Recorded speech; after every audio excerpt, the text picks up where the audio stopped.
Hello everybody and welcome back to Absolute Value. Today we are going to start our series on review for the Algebra 2 Regents. And today we are going to start with functions. You are likely to see at least one problem like the ones we're going to do today. Let's get started here. We're just going to go through a couple of these. So starting with this first problem here, number 487. For all real values of x, if f of x equals this and g of x is this, what is f of x minus g of x? So first of all, let's just write down what f of x minus g of x would be. There's f of x minus g of x. In order to actually combine these, because that is not one of our answer choice, we need to multiply this out and multiply this out. When we multiply this out, we'll get x squared minus 6x plus 9. Remember, this is the same thing as x minus 3 times x minus 3. And then minus, I'm going to put parentheses there so we don't forget that we have to distribute that negative. X squared plus 6x plus 9. So now we've got x squared minus x squared. Negative 6x minus 6x, that's going to be negative 12x. And 9 minus 9. So we're left with negative 12x, which is choice 3. All right, so now for number 488. We have f of x, we have g of x, and it wants us to do 2f of x subtracted from g of x. So g of x, if we distribute the 2 to everything, really it's a minus 2. I'm going to distribute a minus 2 to everything. And let's combine. And that's answer choice 2.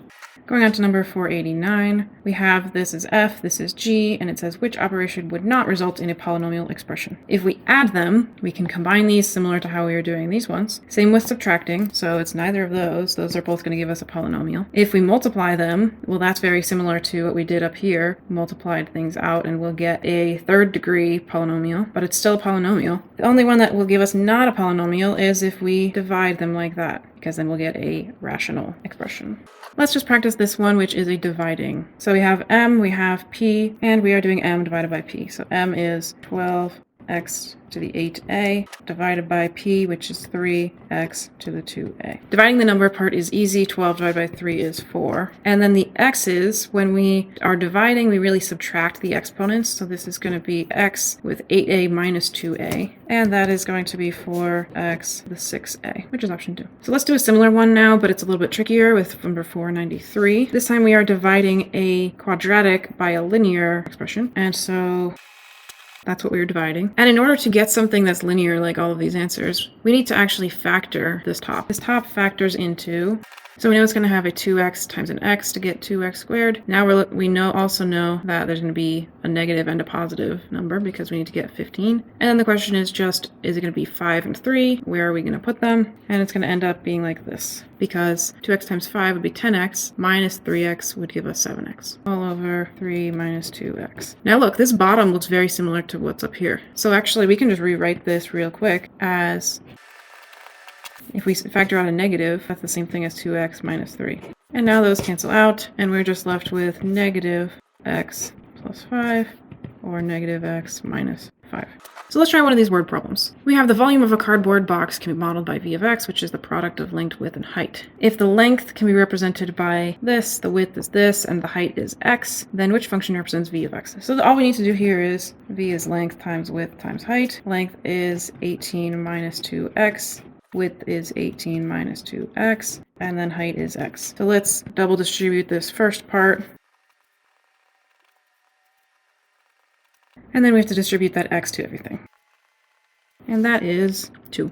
All right, now let's do 495. Chet has $1,200 invested in a bank account modeled by this function right here, where p of n is the value of his account after n months. His debt is modeled by this function q.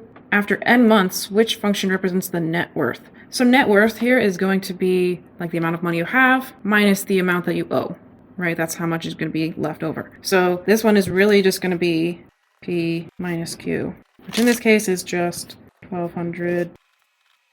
So that's number 3. So sometimes these problems have a lot of words and a lot of different numbers and letters going on, but really you just have to read the problem, know what you're looking for, know what they give you, and it's easy as that. Let's do one more problem here. Let's do this one, number 503, where they give us f of x is this long thing and g of x is this, and we want to find f times g of x minus f of x plus 1. So this is going to take a bit of plugging things in, and let's just get started here. So there's 4 times g of x minus f of x minus 1. This means that everywhere we see an x in the f equation, we're going to replace it with x plus 1. Now we just need to simplify it out. So outside here, 8x minus 4. The inside is going to be 5 times x plus 1 times x plus 1, which is, and then distribute the 3.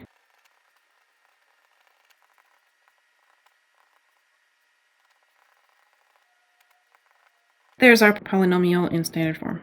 All right, we're going to stop there for today. As you can see, there are a lot more questions on this page, but I just wanted to get at least one of each type done and gone through. Feel free to ask questions in the comments if you want me to do any of the other questions, or if you're looking at them and just want the answers or something like that. I will be happy to respond. Other than that, as always, feel free to subscribe to see more videos like this. I'm going to be coming out with more Algebra 2 review problems, and leave a like if this helped you. As always, thank you for watching and happy studying!